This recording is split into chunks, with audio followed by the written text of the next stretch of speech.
¿Cómo se levantan las hipotecas y los gravámenes en una compraventa al contado? Vamos a responder esta pregunta y me pongo de pie para poder hacerlo de forma más precisa en este momento. Si tu objetivo es hacer la compraventa solamente mediante la notaría, esto imagino que quiere decir que no hay un abogado que se involucre, que vaya a redactar la escritura de compraventa. Lo más usual siempre es contratar a un abogado, obviamente, que te haga el estudio de títulos y posterior borrado de la escritura, y muchas veces el mismo abogado se encarga de inscribir la escritura en el conservador para hacerle seguimiento, ¿ok? Pero no es una parte obligatoria del proceso, porque está la opción también en una notaría específica que pidas que te puedan hacer el borrador de la escritura para obviamente firmarlo ahí mismo en esa notaría, ¿ok? Puede buscarse esa opción, obviamente cotiza qué te conviene más, qué valores tiene la notaría para ver qué tan conveniente es, pero si sí o sí lo vas a hacer por de ese medio, la forma para que se pueda hacer todo el proceso de forma normal en cuanto a liberación de hipotecas y gravámenes cuando ya se inscriba la propiedad en el conservador. Como el dueño tiene una deuda hipotecaria con su banco acreedor, lo que deben hacer es pedirle al banco las cláusulas de alzamiento, la liquidación de deuda del vendedor también, que eso refleja la deuda actual y vigente que tiene el vendedor con su banco,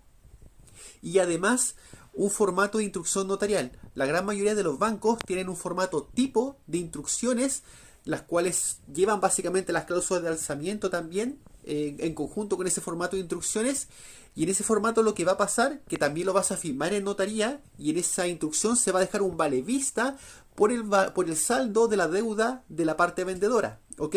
Entonces la gracia es que en esa misma instrucción tú incluyas todos los valevistas, tanto de la deuda para la parte vendedora, perdón, para la deuda del banco de la parte vendedora, y el valevista que va a quedar a favor del vendedor por concepto obviamente de diferencial de valor de la compra, ¿ok? De esa forma, esa instrucción queda en resguardo en notaría hasta que el proceso finalice, lo cual significa que la escritura se inscribe en el conservador, se emitan los nuevos certificados que van a acreditar que ya no hay una hipoteca o prohibición básicamente del banco acreedor,